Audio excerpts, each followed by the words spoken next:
नमस्कार मित्रांनो, ठाकरेंच्या शिवसेनेने मातोश्री बंगल्यावर बोलवलेल्या खासदारांच्या बैठकीत 9 पैकी अवघे 4 खासदार प्रत्यक्ष उपस्थित राहिल्याने राजकीय वर्तुळात मोठी खळबळ उडाली आहे।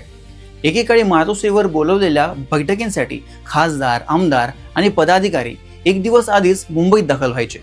मात्र आता सत्ता गेली, पक्ष फुटला, पक्षाचे नाव आणि चिन्हही गेले, त्यामुळेच ठाकरेंचा दरारा देखील संपला असल्याची चर्चा राजकीय वर्तुळात रंगू लागली आहे। दरम्यान ऑपरेशन टायगर लवकरच सुरू होणार असून ठाकरेंच्या शिवसेनेचे तब्बल 7 खासदार फुटणार असल्याच्या चर्चांना उधाण आले आहे। याच पार्श्वभूमीवर उद्धव ठाकरे यांनी आपल्या 9 खासदारांची बैठक मातोश्री निवासस्थानी बोलवली होती।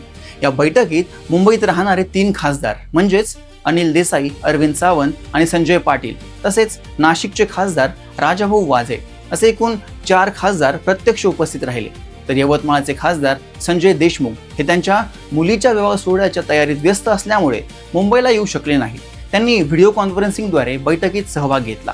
हिंगोलीचे खासदार नागेश आष्टीकर हे त्यांचा मुलगा विधानसभा परिषद निवडणूक लढवत असल्यामुळे तयारीत व्यस्त होते, त्यामुळे त्यांनीही मुंबईला न येता व्हिडिओ कॉन्फरन्सिंगद्वारे बैठकीत सहभाग नोंदवला। धाराशिवचे खासदार ओमप्रकाश निंबाळकर हे त्यांचा मुलगा आजारी असल्यामुळे प्रत्यक्ष उपस्थित राहू शकले नाही, त्यांनी देखील व्हिडिओ कॉन्फरन्सिंगद्वारे बैठकीत सहभाग घेतला। तर शिर्डीचे खासदार भाऊसाहेब वाघचौरे यांनीही काही कारणास्तव मुंबईला न येता व्हिडिओ कॉन्फरन्सिंगद्वारे बैठकीत सहभाग घेतल्याची माहिती समोर आली आहे।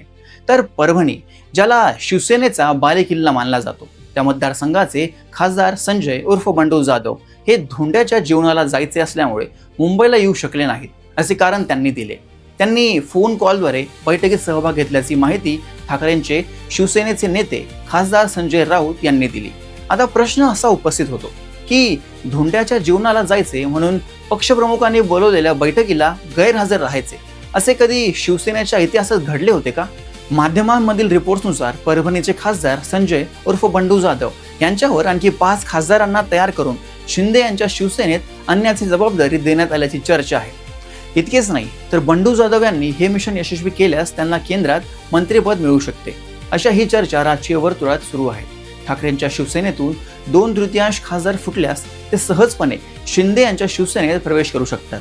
त्यासाठी किमान 6 खासदार येणे आवश्यक आहे। चर्चेनुसार खासदार बंडू जाधव यांनी आधीच आणखी 3 खासदारांना आपल्या बाजूला वळवले असल्याचे बोलले जात आहे।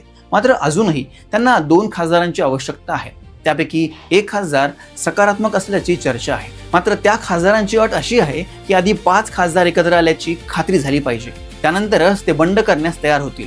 त्यामुळे आता खासदार बंडू जाधव यांना फक्त 1 खासदाराची गरज असल्याचे बोलले जात आहे। म्हणूनच राजकीय वर्तुळात अशी चर्चा रंगली आहे की ऑपरेशन टायगर सध्या केवळ एका खासदारामुळे अडली आहे। ज्या दिवशी तो 1 खासदार निर्णय होईल त्या दिवशी ऑपरेशन टायगर यशस्वी होऊ शकते। जर असे घडले तर ठाकरेंच्या शिवसेनेला हा मोठा धक्का ठरू शकतो, हे नाकारता येणार नाही। मात्र हे सर्व सध्या चर्चांच्या आणि माध्यमांमधील रिपोर्ट्सच्या आधारे सांगितले जात आहे। प्रत्यक्षात काय घडते हे येणारा काळ ठरवेल। तुम्हाला काय वाटते, ऑपरेशन टायगर यशस्वी होईल का? तुमचे मत कमेंट्समध्ये नक्की सांगा। जय महाराष्ट्र।